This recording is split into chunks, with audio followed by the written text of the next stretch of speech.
ओम ओम ओम ओम। आप जहाँ भी बैठे हैं, अपने स्थान पर बैठे बैठे अपने आसन को एक बार ठीक कर लीजिए। सावधान होकर बैठे, कमर और गर्दन एक सीध में, आंखें बंद, हाथ जोड़े हों। मन में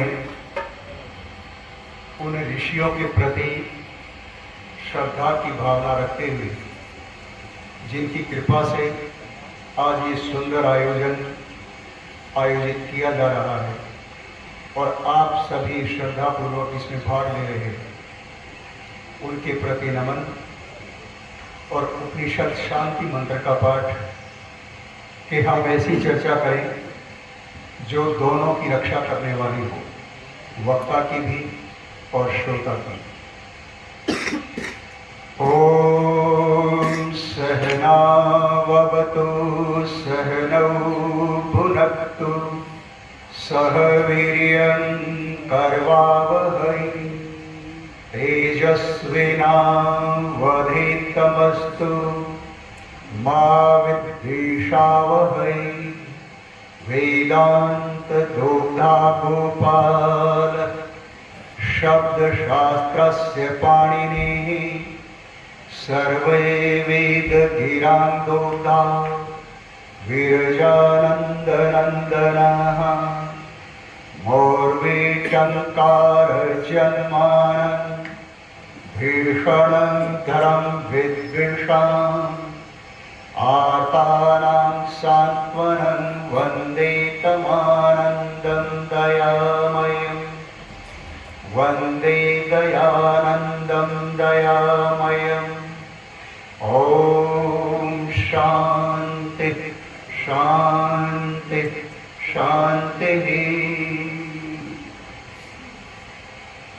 इस पावन सभा में उपस्थित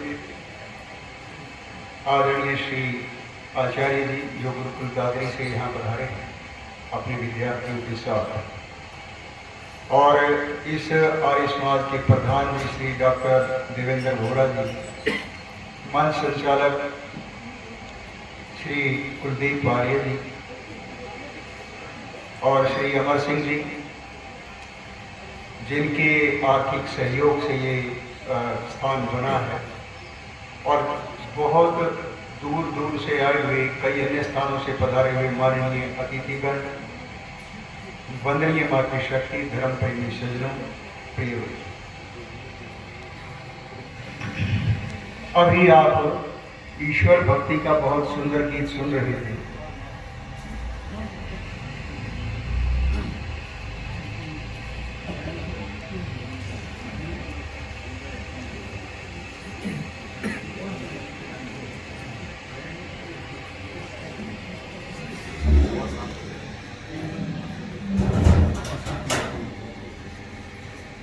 आदरणीय श्री पथिक जी का लिखा हुआ ये गीत अभी जिनकी 2-3 दिन पहले पुण्यतिथि भी थी, और आर्य समाज के बहुत उच्च कोटि के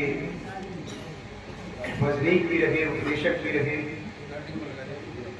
बहुत सारे उन्होंने गीत लिखे हैं, हजारों गीत लिखे हैं, और कई कार्यक्रमों में हम एक साथ यही मंच पे बैठे हुए, उनकी स्मृति अनायास है।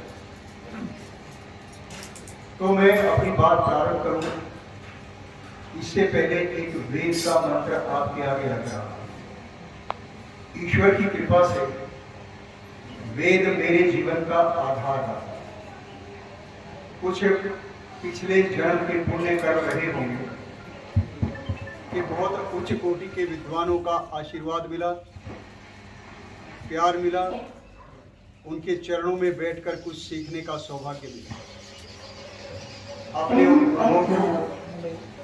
उन आचार्यों को श्रद्धापूर्वक नमन करते हुए पूज्य स्वामी दीक्षानंद जी महाराज, जिनसे वेद पढ़ने का सौभाग्य मिला, और श्रद्धेय आचार्य आर्य देवी सिंह, जिनसे सैद्धांतिक ज्ञान सीखने का अवसर मिला। वेद का एक मंत्र आपके आगे रख रहा हूं। कस्त्वा विमुञ्चति सेत्वा विमुञ्चति तस्मै त्वाविमुञ्चति तस्मै त्वाविमुञ्चति पोषाय रक्षसां भागवत। वेद मंत्र कहता है कि यज्ञ को कौन छोड़ता है, श्रेष्ठ कर्मों को कौन छोड़ देता है? कहता कोई नहीं। परमात्मा को कौन छोड़ता है? कोई नहीं। और जो यज्ञ को छोड़ देता है, श्रेष्ठ कर्मों को छोड़ देता है, परमात्मा उसको छोड़ देता है, त्याग देता है। किस लिए त्याग देता है? राक्षसों का भोजन बनने के लिए, राक्षसों का पोषण करने के लिए उसको छोड़ देता है। अब जाओ, यदि समस्त भारतीय दर्शन को, साहित्य को, कला को, आयुर्वेद को, ज्योतिष को, दर्शन को किसी एक शब्द में कहना हो, आपसे कोई पूछे कि भारत की पहचान क्या है, इस देश की विशेषता क्या है, केवल एक शब्द में बताओ, तो उसके लिए सबसे उपयुक्त शब्द है यज्ञ। क्या है? हाँ। इसके बहुत सारे नाम हैं।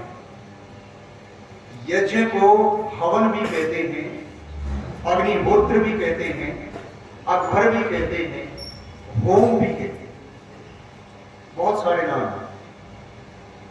और बहुत विशाल अर्थ है इस शब्द का, बहुत विशाल। जब मैंने ये सारी विधाएं इसके अंदर सम्मिलित कर दी हैं, दर्शन को, विज्ञान को, आयुर्वेद को, कला कौशल को, ज्योतिष को इसमें समा दिया है, तो निश्चित रूप से सीमित अर्थ में ये बहुत विशाल है।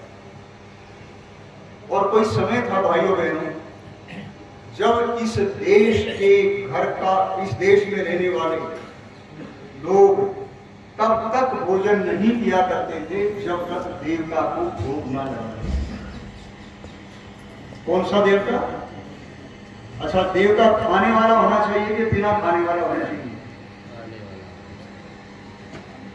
देवता खाने वाला होना चाहिए। किस लिए खाने वाला होना चाहिए? कि वो हमें खिला सके। वो प्रथा किसी ना किसी रूप में बिगड़ती बिगड़ती कहीं और ही जा पहुंची और लोग उनको खिलाने लगे जो खिलाए खाते नहीं।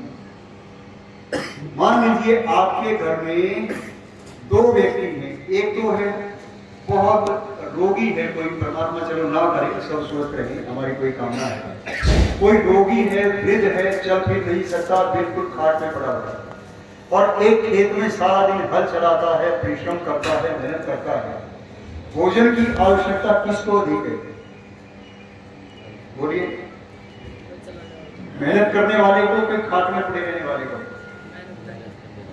है तो दोनों की, लेकिन ज्यादा आवश्यकता है जो श्रम करता है उसको। और यदि हम उल्टा काम करते हैं, जो मेहनत करता है उसको कुछ खिलाना, और जो खाट में पड़ा है उसको खूब घी, दूध, मक्खन, मलाई सब देते रहे, उसको तो परिणाम क्या होगा? दोनों मर जाएंगे। एक भूख से मर जाएगा, एक आवाज से मर जाएगा। इसलिए ऋषियों ने विधान किया और ऐसा उन्होंने कहा कि ये प्रक्रिया, यज्ञ की प्रक्रिया सरलता पूर्वक, सुविधा पूर्वक सब प्रत्येक घर में चलती रहे। उसके लिए उन्होंने कुछ साधन होने के लिए कुछ विधान हमारे लिए कर दिए कि ये काम आपने प्रतिदिन कर दिया।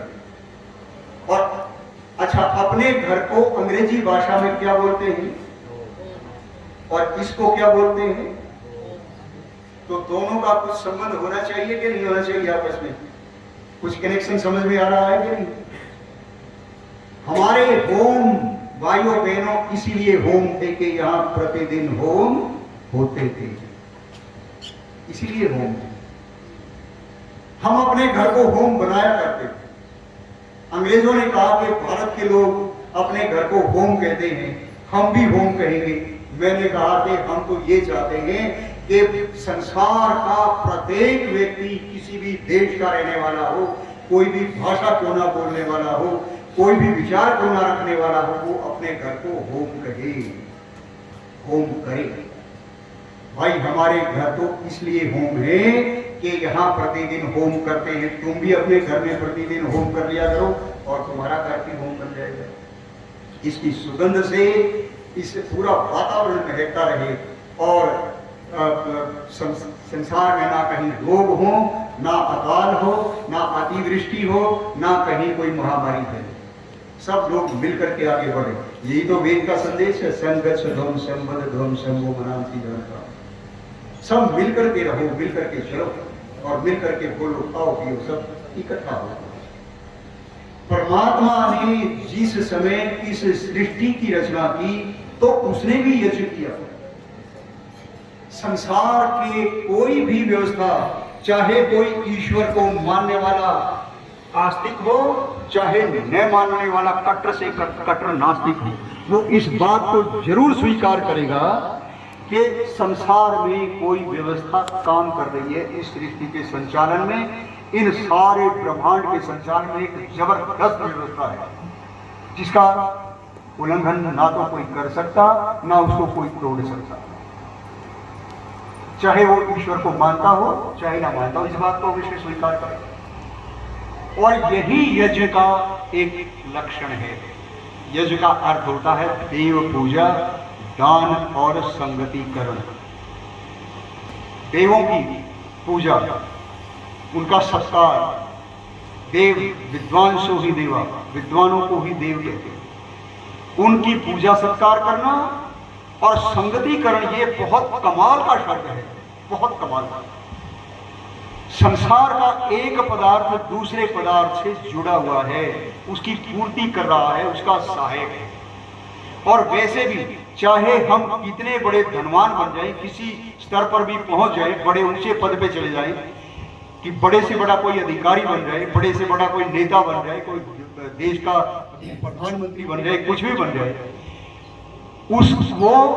उसका कार्य तब तक सिद्ध नहीं हो सकता जब तक दूसरे लोगों का सहयोग ना हो सकता क्या? धरती पर कोई भी व्यक्ति ऐसा पैदा नहीं हुआ भाइयों बहनों जो बिना दूसरे के सहयोग के एक पैसा नहीं कमा के दिखा दे।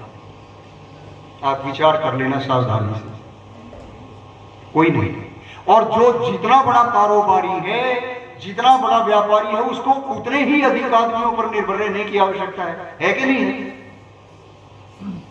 इस समय आप अडानी को देख लें, अंबानी को देख लें, जो बड़े बड़े व्यापारी हैं, बड़े बड़े उद्योगपति हैं, उनको देख लीजिए, उनका बहुत बड़ा नेटवर्क है। वो अपनी चीजों के लिए बहुत सारी उनके ऊपर निर्भर रहते हैं, साधनों के ऊपर निर्भर रहते हैं। मान लीजिए एक व्यक्ति ने ये माइक बनाया आपके लिए, आपके घर में गाड़ी है, स्कूटर है, आप गाड़ी में बैठते हैं, स्टार्ट करके चल देते हैं। आपने कभी ये विचार किया कि गाड़ी आप तक कैसे पहुंची? विचार कीजिए, इस बात पर समझ में आने लगेगी संगतिकरण है क्या। लोहा निकालने वाला कोई और है, उसको फैक्ट्री में ढालने वाला कोई और है, रबड़ निकालने वाला कोई और है, बिजली की तार बनाने वाला कोई और है, उस फैक्ट्री में ले जाने वाला कोई और है। वो साधन जहां पैदा किए जाते हैं और जोड़े जाते हैं, वो उसको इकट्ठा किया जाता है। बहुत सारे इंजीनियर, बहुत सारे मजदूर, वहां बहुत सारे लोग काम करते हैं, वो कोई और है। गाड़ी को बेचने वाला कोई और है, रिपेयर करने वाला कोई और है, अरे पेट्रोल देने वाला कोई और है। वो एक पूरी संस्था काम कर रही है और तब आपके घर में वो गाड़ी पहुंच रही है आप तक। आप कुछ पैसे देकर उसको खरीद लेते हैं और फिर कहते हैं कि मेरी है। पर विचार कीजिए कि किस किस की है। अगर ये क्रम, ये संगतिकरण कहीं बिखर जाए, टूट जाए, तो पूरी व्यवस्था बिखर जाए, पूरी व्यवस्था गाड़ी बन नहीं पाएगी। यही बात सर्वत्र लागू करके देख लीजिए। इसी को कहते हैं भाइयों बहनों संगतिकरण। साथ मिलकर के चलना, साथ मिलकर के बैठना। और परमात्मा की इस सृष्टि में एक परमाणु दूसरे परमाणु से मिल रहा है, एक वस्तु दूसरी वस्तु के निर्माण में सहयोग दे रही है। पृथ्वी घूम रही है। अच्छा बच्चों, धरती घूमती है कि नहीं घूमती है? तो आपको दिखाई देती है कि नहीं? बहुत सारे लोग कहते हैं नहीं जी, ये तो धरती थोड़ी, सूर्य घूमता है, प्रातःकाल इधर था, सायंकाल इधर आ गया। वास्तव में सूर्य तो अपने स्थान पर स्थिर है, धरती घूमती है। और कितनी गति है धरती की मालूम है? क्योंकि मैं तो विज्ञान का विद्यार्थी रहा, इसलिए इन बातों में बहुत आनंद आता है। को लोग कहते हैं वैज्ञानिक ईश्वर को नहीं मानता। मैं कहता हूं विज्ञान ही ईश्वर को मानता है, आप लोग मानते ही नहीं है।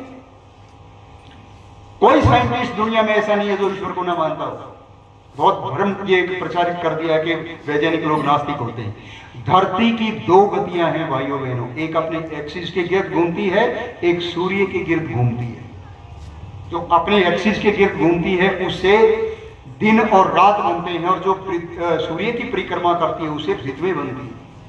और जो अपने एक्सिस के गिर्द घूमने की गति है वो है 1600 किलोमीटर प्रति घंटा। इतनी तेज गति से घूमती है वो, 1600 किलोमीटर प्रति घंटा। और जो सूर्य के गिर्द चक्कर काट रही है उसकी गति है 1,00,000 किलोमीटर प्रति घंटा। 1,00,000 किलोमीटर। कोई वायुयान इतना तेज नहीं चलता। और सब परस्पर आकर्षण में बंधे हुए हैं। छोटे से छोटा परमाणु से भी नीचे चले जाइए, उसकी भी व्यवस्था, सत्व रजस तमस की व्यवस्था तक चले जाइए, वो भी आपस में बंधे हुए हैं, मिले हुए हैं। एक परमाणु का दूसरे परमाणु से संयोग ना हो, संगति करना हो तो कुछ बन ही नहीं पाएगा। और फिर बड़ी अवस्था पे आ जाइए, एक ग्रह दूसरे ग्रह के आकर्षण में बंधा हुआ अपनी कक्षा में घूम रहा है। ये क्या है? संगति करना है। और परमात्मा का प्रतिदिन का हवन, प्रतिदिन परमात्मा यज्ञ करता है प्रातः काल। परमात्मा का हवन कुंड देखा किसी ने? देखा? अभी तो उब रहा है सामने परमात्मा का हवन कुंड, सूर्य। यदि सूर्य ना हो तो हमारा जीवन संभव नहीं हो पाएगा, समाप्त हो जाएगा सब कुछ। अभी रात को आपने खीर पकाई है, चंद्रमा की चांदनी के बीच में औषधियां डाली है उसमें। बहुत बड़ा विज्ञान है जो ऋषियों ने खोजा, समाधि की अवस्था में इसका साक्षात्कार किया, देखा इसको। बहुत बड़ा विज्ञान है। सूर्य पकाता है, चंद्रमा रस डालता है। यदि चंद्रमा की शीतलता ना हो, चंद्रमा की रोशनी ना हो, उसकी चंद्रिका ना वनस्पति पर गिरे तो मिठास आ ही नहीं सकता। वो मिठास देता है, ये पकाता है। गुड़ कैसे बनता है?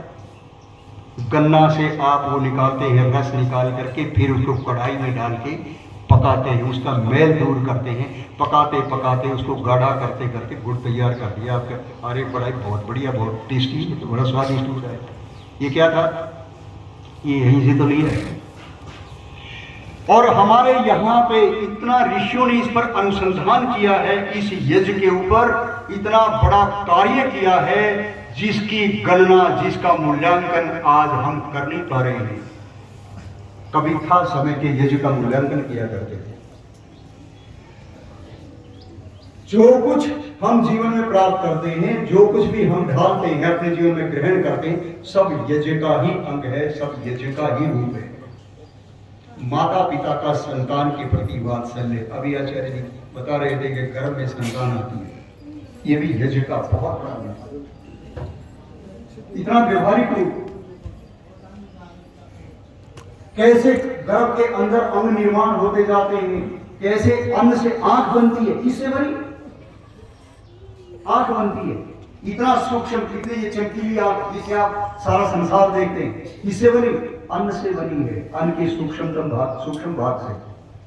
मन बना आपका, वो सूक्ष्म भाग से बना। आपकी हड्डियां बनी, अन्न से बनी। आपकी ये शरीर बना सारा संपूर्ण, जिसमें इतने इतने इसके सिस्टम हैं, इसमें इतनी व्यवस्था है, ये कहां से बनी? अन्न से बनी। कैसे बनी? यज्ञ की व्यवस्था से बनी, परमात्मा की व्यवस्था में बनी। वो वैज्ञानिक बनाने वाला।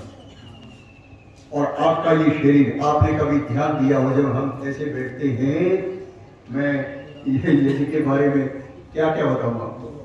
जब हम ऐसे बैठते हैं तो हमारी 3 वेदियां बन जाती हैं। पहली वेदी ये है, और दूसरी वेदी यहां तक है, और तीसरी वेदी ये बन गई। ये यज्ञ का साक्षात रूप है। आपको हवन कुंड बनाया है परमात्मा ने। अब आपको ना समझ में आए तो ईश्वर क्या करे? उसने तो हवन कुंड आपको बना, आपके शरीर को ही हवन कुंड बना करके रख दिया। और कहा बेटे जीवन में उत्थान चाहता है तो यज्ञ कर, तेरा ये जीवन है ही यज्ञ के लिए। यदि यज्ञ नहीं करता तो अपराधी बनेगा, याद रखो। मनुष्य में और पशु पक्षी में बहुत बड़ा अंतर है। बुद्धि उनमें भी है, हमारे में भी है। अच्छा, पशु पक्षियों में और मनुष्य में क्या अंतर है? आप कहेंगे कि बुद्धि का अंतर है। बुद्धि का अंतर नहीं है, कर्म का अंतर है। मनुष्य श्रेष्ठ है बुद्धि के कारण नहीं है, याद रखिए। बुद्धि पशु पक्षियों में आपसे बहुत अधिक है।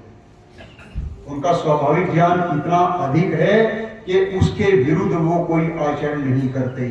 और हम ज्ञानवान होकर भी बहुत सारे ऐसे काम कर बैठते हैं जो मनुष्य के करने के हैं ही।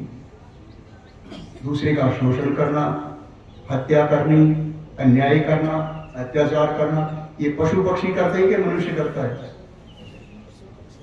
विचार करना। संसार में अव्यवस्था पशु पक्षियों के कारण नहीं है, मनुष्यों के कारण है।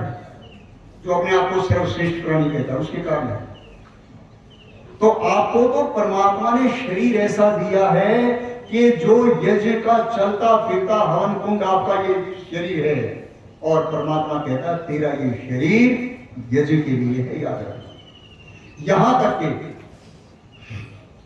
जिस समय व्यक्ति की मृत्यु भी होती है, वो शरीर छोड़ करके आत्मा जाता भी है, तब भी चिता पर उसको रख के जिस समय उसका दाह संस्कार करते हैं, यदि आपने वैदिक रीति से वो संस्कार देखा हो तो आपको स्मरण होगा।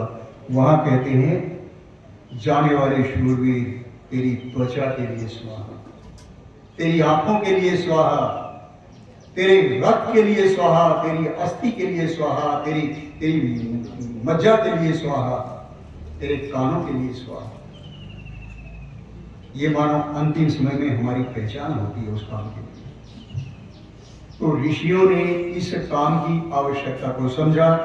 3 वेदियां आपके शरीर की हैं, 3 वेदियां हवन कुंड की हैं, 3 ही आप संविधाएं चढ़ाते हैं। इनकी व्याख्या में नहीं जाऊंगा, लेकिन मुझे मोटा मोटा स्वरूप आपको समझ में आ जाए कि ये क्यों करना चाहिए, क्यों आवश्यक है, उसी पर कुछ विचार मैं आपके सामने। जैसे मैंने संगतीकरण को बताया, अगला कदम आता है यज्ञ का दान। दान व्यक्ति संसार से लेता लेता चला जाए और दे कुछ भी ना तो कर्जदार बन के जाता है, याद रखना। ग्रहण तो सब कुछ किया, संसार से प्राप्त तो सब कुछ किया, लेकिन लौटाया कुछ भी नहीं, उपकार कुछ भी नहीं किया, तो कर्जदार बन के जाएगा। अगले जन्म में परमात्मा, याद रखिए, न्यायकारी है और बड़ा कठोर न्यायाधीश है, बहुत कठोर। उसके पास माफी के लिए, पश्चाताप के लिए कोई खाना नहीं है, कोई जगह नहीं। आप कर्म करने में स्वतंत्र हैं, जैसा चाहे वैसा कर सकते हैं। अच्छा करें, बुरा करें, ना करें, आपकी मर्जी। लेकिन एक बार जो कर्म कर दिया है उसमें फिर छूट होने की संभावना नहीं। संसार इतना बड़ा विश्व चल रहा है और आप समझते हैं बिना लेखे जोखे के। कोई लेखा जोखा नहीं है इसका, कोई देखने वाला नहीं है, कोई नियंत्रक नहीं है। बहुत कठोर नियंत्रक, बहुत कठोर न्यायाधीश है, कभी भी क्षमा नहीं करता। कितना बड़े से बड़ा तपस्वी हो, योगी हो, साधक हो, विद्वान हो, ऋषि महर्षि कुछ भी हो, वो भी यदि कोई गलत काम करेगा, कोई अनुचित काम करेगा तो छोड़ेगा नहीं, उसको भी बख्शेगा नहीं। उसके पुण्य कर्मों का फल अलग मिलेगा और पाप कर्मों का फल भी वैसे ही मिलेगा जैसे पुण्य का मिलता है। एक का फल दुख होगा, एक का फल सुख होगा। तो दान भी हमें अवश्य करना चाहिए। संसार में जितनी व्यवस्था चल रही है दान से चल रही है। दान केवल पैसे का नहीं होता भाइयों बहनों, बहुत प्रकार के दान होते हैं। पैसे का दान देकर के हम ये तो जरूर अपने आप को गौरवान्वित कर लेते हैं कि मैंने इतने दिए, इतने दिए, इतने दिए, मैंने लाख दिया, करोड़ दिया, ऐसा दिया, वैसा दिया। लेकिन इससे भी बड़ा दान है आचार्य जी अपने गुरुकुल में बच्चों को तैयार कर रहे हैं। क्या क्या दे रहे हैं? विद्या का दान दे रहे हैं। विद्या के दान को, ब्रह्म ज्ञान को विशेष माना गया है, सब दानों में श्रेष्ठ माना गया है। और यदि मैं वेद की बात कहूं तो वहां पे आया है, मंत्र है वो, आचार्य के 5 रूप वेद के अंदर वर्णित किए गए हैं। 5 रूप आचार्य के लिखे। आचार्य, मृत्यु, वरुण, सोम, औषधय, पय। ये हमारी शिक्षा का मूलाधार है। जैसी जब इन शिक्षाओं के ऊपर हमारा समाज टिका हुआ था, उनके ऊपर चलता था, तो ये विश्व का गुरु और सोने की चिड़िया बना हुआ था ये देश। हम किसी के आगे हाथ नहीं फैलाते थे। इतना धन धान्य इस देश में भरा हुआ था। कोई वो अशोपति का उदाहरण आपने पहले भी सुना होगा। जब कुछ ऋषि लोग उनके पास भोजन करने के लिए जाते हैं, कहते भी हम ऐसे आपका अन्न ग्रहण नहीं करेंगे। तो फिर कैसे करेंगे? कहते आप ये बताओ कि राज्य व्यवस्था कैसी है? रिश्वत से, कहीं कोई शोषण से, किसी के अत्याचार अन्याय करने से तो आपके घर में धन नहीं आ रहा है।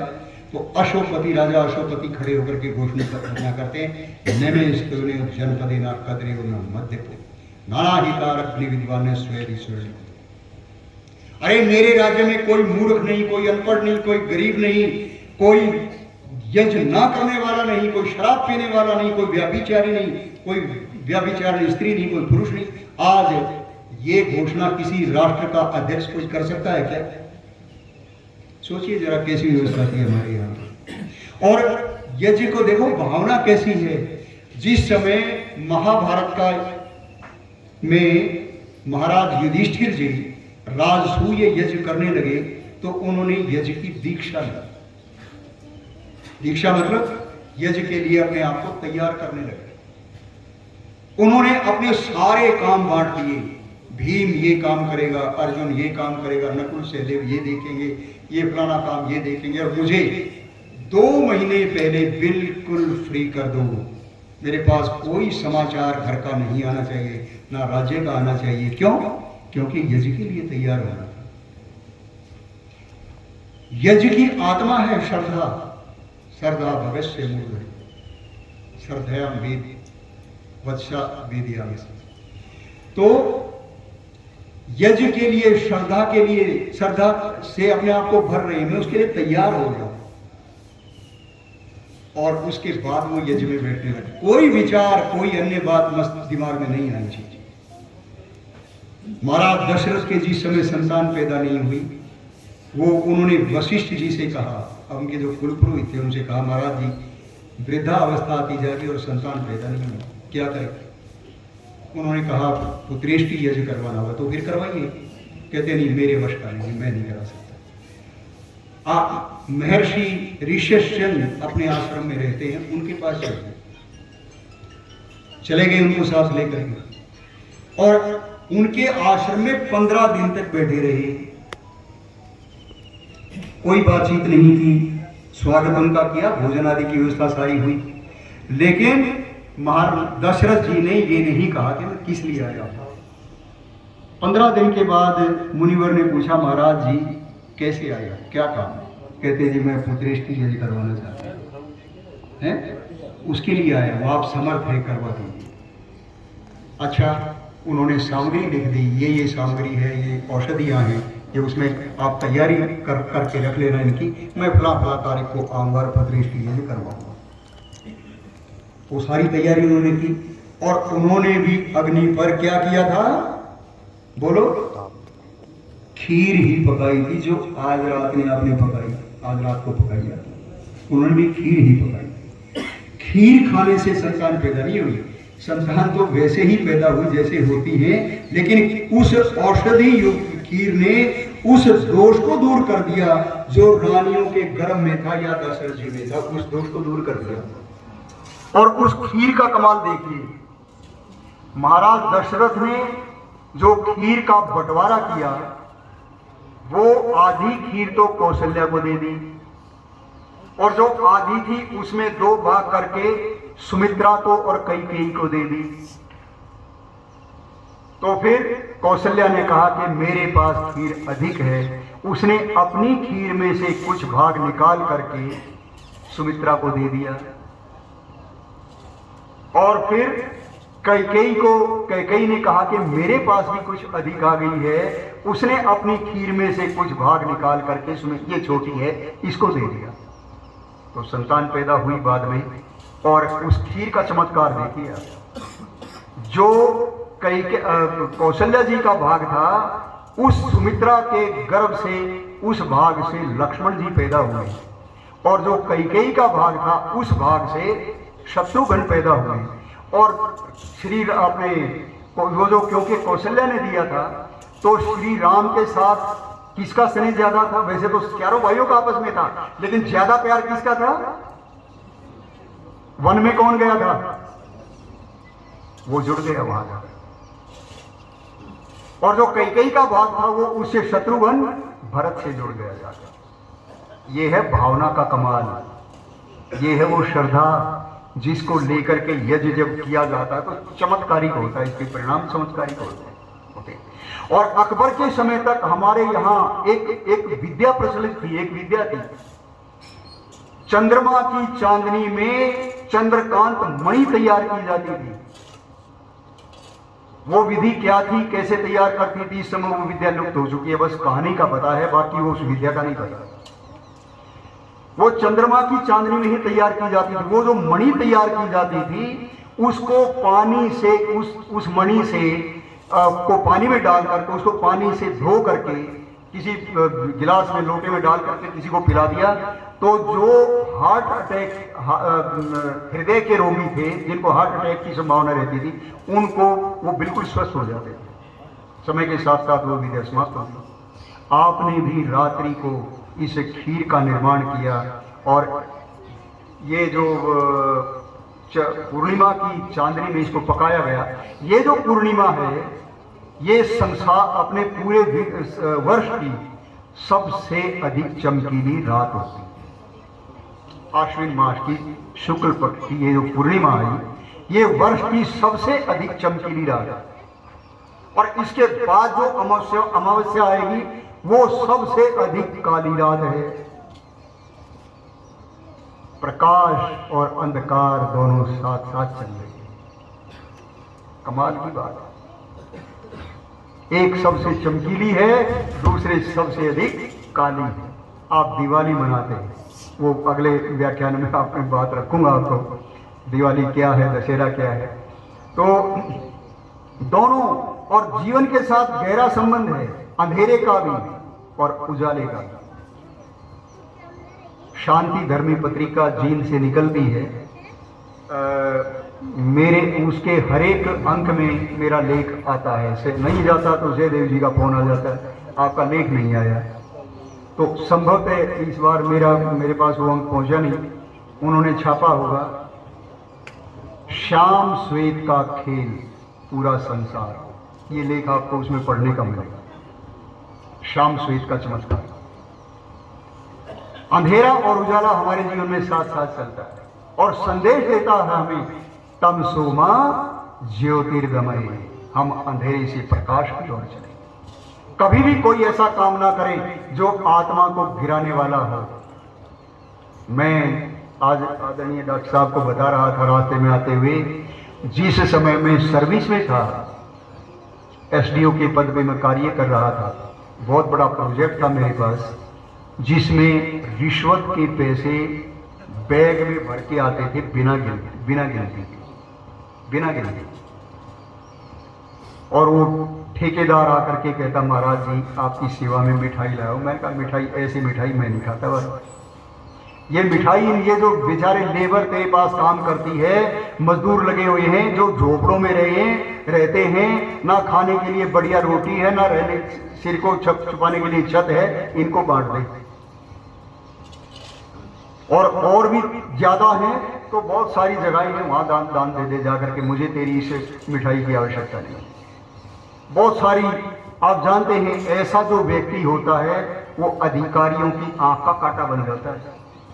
ये बात सुनने में तो बहुत अच्छी लगती है, लेकिन मुझे पता है कि मुझे जिस समय ये कार्य करना पड़ा, ऐसे विचारों के साथ अधिकारियों के बीच में रहना पड़ा, तो मैंने कैसे कैसे विरोध को झेला है। लेकिन मैंने कहा नहीं, बिल्कुल नहीं।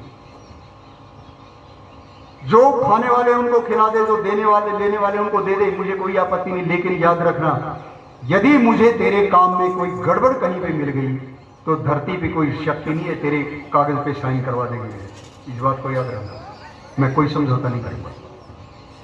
मुझे मेरा ईश्वर मेरे साथ हर पल रहता है, हर पल उसके साथ मेरी बात होती है।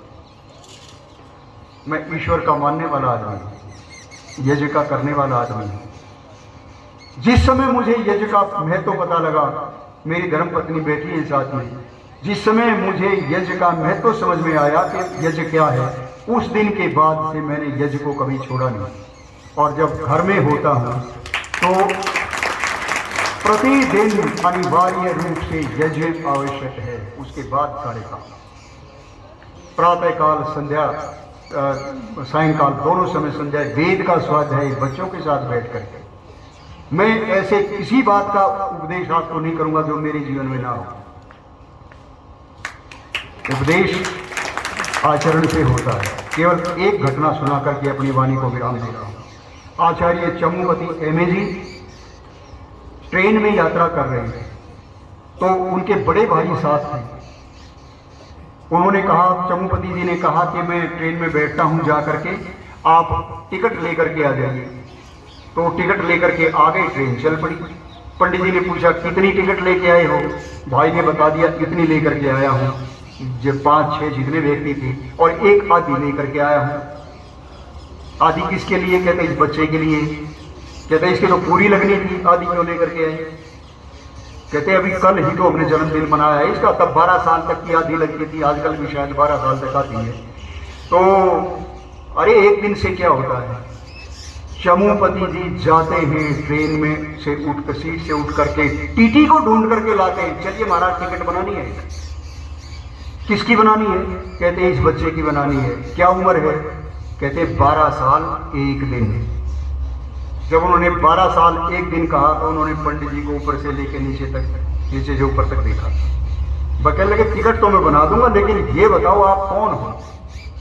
कहते मेरा नाम चमुपति है, मैं ऋषि दयानंद का एक छोटा सा सेवक हूँ, आर्य समाज का उपदेशक हूँ।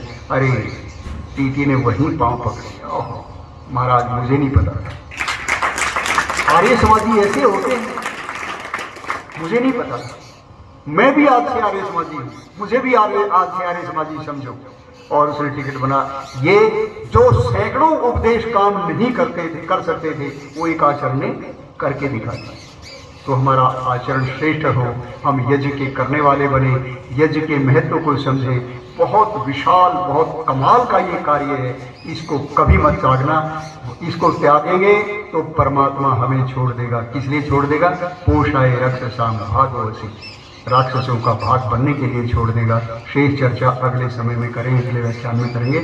आपने ध्यानपूर्वक मेरी बात को सुना, आपका बहुत बहुत धन्यवाद। ईश्वर आप सभी की रक्षा करे।